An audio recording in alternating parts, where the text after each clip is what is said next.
Hello, and welcome to Was It Worth It, the video game review podcast brought to you by SharcTank Media. I'm Tim, and I'm alone on this one. Normally we have two hosts for Was It Worth It, but it's just me this week, and so it'll be a little different because it's just me, but also because I'm playing along with the game while recording this. Instead of just putting some footage of the game on top of our podcast, I'm actually playing the game while talking. So, I might get a little distracted while I'm talking, or maybe there'll be some weird cuts in the video, just because there will be some editing in the audio. So I just wanted to give you a heads up of what's going on there.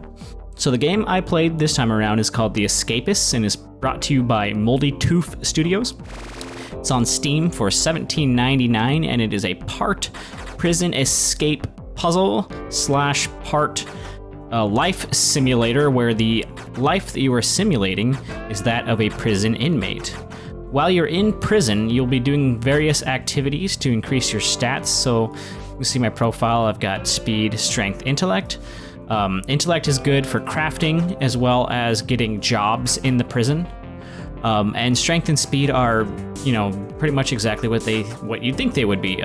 You can run faster with speed, and you can do more damage with strength. And you also can equip weapons and stuff to do more damage. So initially when I played the game, I didn't really know much about it. I'm not a huge fan of life sims. I guess I'm a fan of... I like life sims if you always have something to do, like in Harvest Moon, for example. I guess that's more of a farm simulator than a life sim. But this appealed to me because you do have a explicit goal, and that is to escape from prison. So this game is pretty fun. I think that there are some issues with redundancy and it getting a little repetitive. So that's kind of my only real complaint, is that I couldn't really play this game for hours on end because it's so repetitive, but the repetitiveness is a core part of feeling like you're a prison inmate. And what am I talking about? Repetitiveness is because each day you have certain periods that you have to go through. You have to go through roll call, you have to go through breakfast, you have to go through, you have free periods, but you also have lunch and dinner and, workout and shower time work. So I'm working right now in the laundry area. So you can watch me do some laundry here. It's very riveting, I know. So I'm grabbing the dirty clothes, putting them in the washers, grabbing them when they are clean, and then I put them in the clean laundry spot.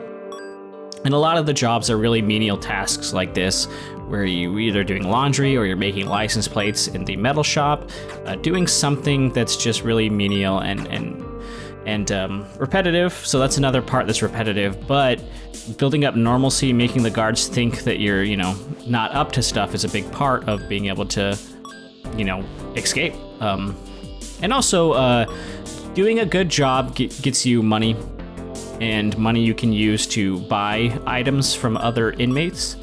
There are a variety of items in this game. A lot of them you can use in crafting for making weapons or making tools to get out of the prison. There's lots of different stuff you can do.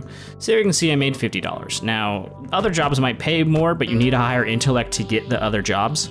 And other inmates will have those jobs, so you kind of have to disrupt them while they're doing that job to get in their head and make them do a poor job. So to get back to whether I think this game is worth the money, for $17.99, I guess I would say that it is worth it. Maybe just barely, but this game has a lot to offer, and it is a lot of fun. It can be a little repetitive, as I was saying before, but again, the repetitiveness is kind of a big part of the game itself. So one thing you can do is you can talk to inmates that have a green exclamation point over their head and get a favor from them. So this says, find me a DVD, I'll make it worth your while. Yes. So if I can find a DVD for this guy, he will pay me $22, which is, again, money is used to get items. And I'm trying to find a guy who's selling stuff. I'm trying to talk to this guy about getting a favor, but he's not talking to me. Anyway, it's exercise periods. So exercising is how you increase your strength and speed stats. If you work out on the weights, you increase your strength. If you work out on the treadmill, you increase your speed. And if you get on the internet on a computer, that's how you increase your intellect. So a little bit about crafting. You can see that guy had a little bag over his head, and that means he's selling stuff. See this guy here? If I go up and right click on him, he's got things. So I can buy timber. So if it's a red item, it means it's contraband. And contraband, there are a couple different ways that contraband can get taken from you. If it's caught in your desk and your cell is searcred, then it'll get taken. And if you get beat up by another inmate or a police officer or a prison guard, I should say, and have to get taken to the infirmary, they'll take every contraband item off of you. So I don't really want any of these things at this moment. I wish I had 60 so I could buy that baton. This guy, see, what I can do is I can take stuff off of him while he's on the ground, but he has nothing really of value for me to take.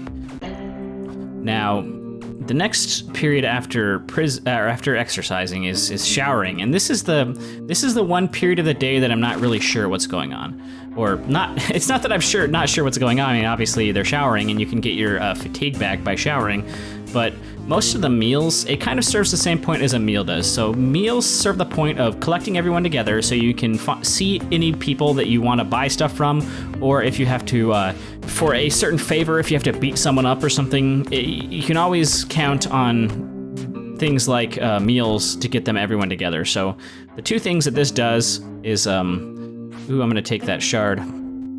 And now if I get a roll of duct tape, I can make a nice little weapon. I'm not gonna do any of the more complex and clever crafting in front of you guys, because a big part of the fun of this game is discovering all the interesting crafting that you can do. I'm trying to get some items that I can craft, and that way I can just show you guys how it works. There's cutlery, which you can get, so if you ever want a weapon, for sure, a really weak, easy weapon is you can get that plastic knife there. So meals are a way to refill your health and your fatigue and to get everyone together. And showering actually does pretty much the same thing. So to go from a shower to a meal just makes it feel that much more repetitive, because they're two things that more or less serve the same purpose within the game mechanics itself. I understand that after working out, everyone probably should be showering, but making it a whole 1 hour period when it follows another 1 hour period, or rather it is before another 1 hour period that does the exact same thing, I think that's kind of silly. So another thing you can do if you want to get items is you can go into other people's cells and search. Now if you get caught, it's bad, but you know what? Screw it. I'm gonna go ahead and take this comb. And then watch this. I can take it and I can scrap it on the wall, and now that comb becomes a comb shiv, which is a slightly better weapon than the plastic knife. But it is contraband, so getting caught with it will be bad. Now one more thing is I'm gonna show you how to fight people. So you kind of go into fight mode, and then you just go up to him and you select the target. So I beat this guy up and all he had was soap. I'm gonna take it. Sometimes they have cool, neat items, and like this guy here is selling. Same guys are selling. It's kind of random who is selling and what they're selling throughout the different days. So it's kind of a big part of this game is just, slowly building up an inventory of contraband items without them getting taken. And that's kind of tough, because sometimes you need to beat up prison guards, and then they can retaliate by beating you up without any consequence to them. So they're not afraid to do it. Whereas if you're fighting another inmate and a guard sees you, or sees them beating you up, then they're in trouble. So, and then it makes the game really, really tense when you're getting towards when you've come up with a plan to get out, and you start building up the items that you need, taking keys from guards and making molds, or building a shovel, building a stronger shovel, or buying several screwdrivers off of guys who are selling them so that you can get through the vents. These type of things, it becomes super tense, because then suddenly it's a lot more dangerous, and one little mistake can make you lose it all, and that's why this game is really difficult. I mean, obviously once you get a handle on things, once you've figured out a bunch of crafting recipes and stuff, it becomes a lot easier. It's still pretty brutal, because sometimes you have to take huge risks, and every time you take a risk, you risk losing it all, really. So this is evening roll call, and after this is lights out. So that's pretty much a day in the game, and you kind of go throughout several more days. You do the same things. You do morning roll call, you do breakfast, morning free time, and so on and so forth. And that's why it gets kind of redundant, because sometimes the items that you need, that you're trying to work on, just aren't available. No one's selling them, you beat everybody up and no one had them on them. You just can't get them, so you just kind of have to go through your days, go through the motions, and keep building up your stats. So you can see my stats are a little higher than they were. They go down each day, so you can't just, keep getting them up and up and up and up. You have to keep working on your stats every day. And that's the thing, is you kind of have to bide your time when you're working on those items, and it gets a little boring when you've gone through 3 or 4 days and you haven't found anything new, and you're just working out, going on the treadmill, going on the computer, keeping your stats up, not doing anything, not really trying to stay out of trouble, maybe beating up someone every now and then. So you can see a couple people got in a fight right there, and the cops just immediately beat them all up.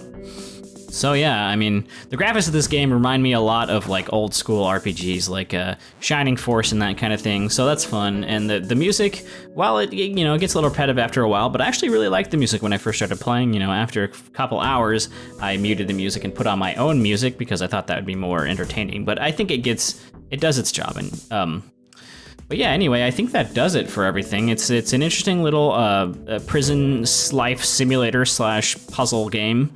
And it is an interesting puzzle because you kind of have to decide when you need to get what items, and when you need to get on certain people's bad sides and good sides and that kind of thing. But yeah, there's a lot to the game, and this is just one level. And this game, I mean, I spent like 5 hours just on the first level, and there's 6 or 7 more levels. I can't remember which, each one with increasing difficulty. So yeah, you get a lot out of this game for $17.99. Again, just if it's a little too repetitive for my taste when it comes to something that I can play for hours on end, but nonetheless, it is still a pretty fun game, especially for $17.99. I do recommend picking it up. So thanks for listening, and remember you can check us out on SharcTank.com or on YouTube, youtube.com/SharcTank, and that's shark with a C. Everybody, have a good night.